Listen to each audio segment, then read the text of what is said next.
Bienvenue à l'initiation au tableur qui vous servira pour votre DM de mathématiques. Alors au niveau du logiciel, vous pouvez utiliser sans problème aucun Excel, OpenOffice ou LibreOffice. Alors il faut savoir que LibreOffice et OpenOffice sont en téléchargement gratuit sur internet. Pour Excel, ça fait partie de la suite Microsoft. Et là, vous devez payer une licence. Donc si jamais vous les avez, vous pouvez les utiliser.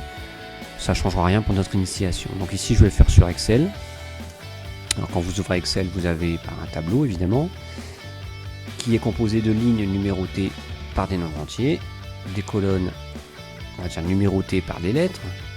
L'avantage du tableur, c'est que vous pouvez utiliser des tableaux de très grande taille comparé à ce que vous faites sur votre feuille. Par exemple ici, si je descends, je peux aller jusqu'à 200, 400, etc., etc. On peut aller même dans les 260 000 lignes si l'on veut. C'est un des avantages de l'ordinateur ici. Au niveau du vocabulaire, pour se repérer sur un tableur, on utilise bien sûr les lignes et les colonnes. Les cases sont appelées les cellules et on les donne par la combinaison des lignes et des colonnes. Par exemple, on a la cellule C6, on voit son nom ici. On a la cellule F10, H6, etc. On utilise aussi des plages de cellules. Les plages de cellules, c'est un regroupement de cellules. Par exemple, ici, on a la plage C5 jusque G10. Alors on peut même parler à l'ordinateur en lui disant par exemple de sélectionner C5, 2 points G10, le 2 points, il comprend que c'est la plage de cellules et quand je fais entrer, il me donne la sélection entière. Si jamais je veux sélectionner que C5 et G10, à ce moment-là je mets pas 2 points, je mets un point virgule, donc C5, point virgule G10, et là effectivement il sélectionne seulement les deux cellules. Bon, tout ça je peux le faire avec la souris aussi. Si je reste cliqué sur la souris, là, je sélectionne la plage entière. Si je veux faire que des cellules, j'utilise la touche CTRL du clavier. Donc à ce moment-là, je fais des plages un petit peu bizarroïdes, qui ne sont pas continues. Voilà, par exemple. Alors, outre le fait de faire des grands tableaux, l'un des avantages du tableur et l'utilisation de l'ordinateur, c'est qu'on peut lui demander de faire des calculs pour nous. On appelle ça l'automatisation du calcul.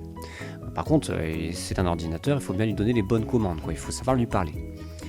Alors pour nous en mathématiques, ce qu'on va utiliser essentiellement, c'est je remplis les cellules, non pas forcément avec du texte, etc. Fonction F et compagnie, tout ça vous pouvez le faire. Mais dès que je remplis à l'aide de nombres, des positifs, des négatifs, des nombres décimaux, ce que vous voulez, je vais par exemple ici demander de faire un calcul à l'ordinateur. J'aimerais qu'il calcule 2 fois 56. Alors la méthode bourrin, c'est de faire 2 fois 56, puis on se rend compte que l'ordinateur il comprend rien. Puisque pour lui c'est du texte, c'est 2 étoiles 56, il ne sait pas qu'on est en train de lui parler mathématiquement. Alors déjà on va commencer par un égal.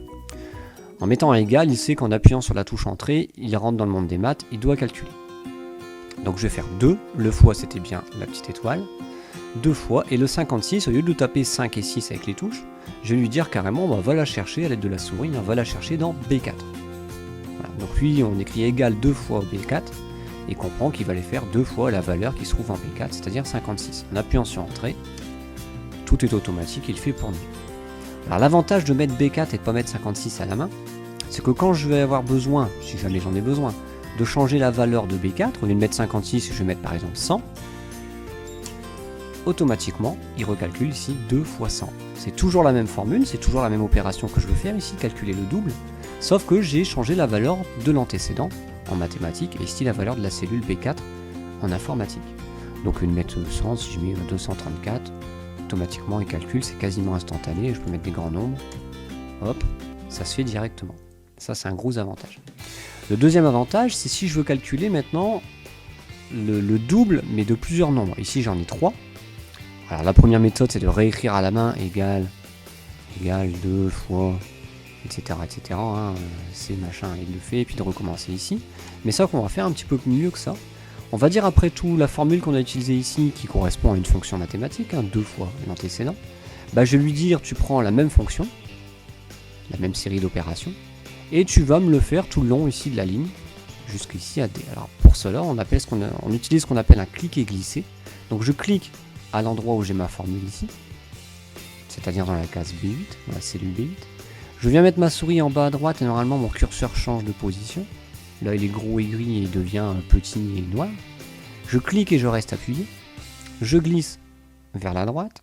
ici jusqu'à le D8 puisque c'est ça qui m'intéresse. Et quand je lâche, eh bien, il m'a calculé le double de moins 34 et le double de 3,5 automatiquement. On voit qu'ici, c'était B4. Il a compris qu'il devait décaler en C4. Donc c'est pour ça qu'il a utilisé moins 34. Et ici, il a décalé en D4. Alors l'avantage, c'est que si jamais je veux faire un tableau de valeurs très grand, hein, 0, 1, 2, 3, ici je sélectionne, je fais un cliquer glisser, il comprend que c'est 4, 5, 6 automatiquement. Comme ça, je peux faire un très très grand tableau. Bon, je m'arrêterai là aujourd'hui. Et si je lui dis, bah vas-y, continue-moi les doubles de ces nombres, je prends ma formule, là, 2 fois D4, je la clique et je la glisse le long de mon tableau. Hop, je suis allé un petit peu loin.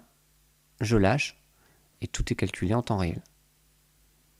Et c'est avec cette méthode de cliquer-glisser qu'on peut, grâce à l'ordinateur, faire des tableaux de valeurs très très grands, chose qu'on ne fait pas à la main et surtout encore moins en classe. C'est-à-dire qu'on rentre très rapidement les antécédents avec un port régulier. On prend la formule, on l'écrit une seule fois correctement à la main ici, 2 fois D4, on la clique, on la glisse, et là on est tranquille. Et alors vous me direz, à quoi ça sert tout ça pour le DM numéro 4 ? Si on reprend le DM, on vous a fait un imprimé écran d'un tableau effectué sous Excel par exemple, et on vous pose toute une série de questions. Alors là je vous laisse faire la première, puisque que ce soit sous informatique ou à la main, ça change rien, vous voyez votre cours. Pour calculer l'image de 7 maintenant. Pour calculer l'image de 7 par la fonction f, il faut déjà connaître les opérations qui sont derrière la fonction f. Pour trouver ces opérations, elles sont écrites quelque part là-dedans. Vous voyez qu'il y a une barre qui est ici en haut. Là. D'ailleurs, il y a un petit fx qui ressemble curieusement au fameux f de x mathématique. Alors, on va aller voir sur Excel, c'est à quoi ça sert. Si je vais voir cette barre de formule, je me rends compte qu'en fait, pour calculer 22, j'ai tapé l'expression égale moins 5 étoiles B1 plus 7. C'est en fait la traduction informatique, ici, la traduction informatique de l'expression algébrique mathématique. Donc ce que je vous demande dans la question 2 ici, c'est si jamais je tape 7 là, quelle opération j'ai fait pour obtenir moins 28. À vous de traduire ça correctement. C'est un petit peu la même idée pour la question 3, donner l'expression algébrique de la fonction f. Cette fois-ci, je ne veux pas le faire avec 7, mais avec n'importe quel nombre x, n'importe quel antécédent. Donc je vais vous demander de me traduire cette barre de formule, qui est écrite informatiquement, en expression mathématique. Alors vous allez me dire, qu'est-ce que vous allez faire du égal devant? Parce que ça, c'est pas une écriture mathématique. Qu'est-ce que vous en faites? Qu'est-ce que vous faites du étoile? À quoi ça correspond en maths? Qu'est-ce que vous faites du B1, à quoi ça correspond en maths, etc., etc. Donc vous allez traduire ça mathématiquement et vous aurez l'expression algébrique de la fonction f. Maintenant pour la dernière question, c'est l'inverse en fait. On vous donne l'expression algébrique de la fonction, donc écrit en maths, x carré plus 4, et on vous dit qu'il y a une formule qui a été saisie informatiquement en B3, donc on va aller tout de suite en B3. Je vais ici. Qu'est-ce que je dois taper dans cette cellule pour connaître l'image de moins 3 par la fonction g? Je rappelle la fonction g, x carré plus 4. Donc le x est en B1. Qu'est-ce que je dois taper ici? Alors rappelez-vous qu'on commence par un égal. Le x au carré, je vous donne l'astuce du carré, c'est chapeau 2, plus 4. Et là vous avez directement 13. Je clique, je glisse.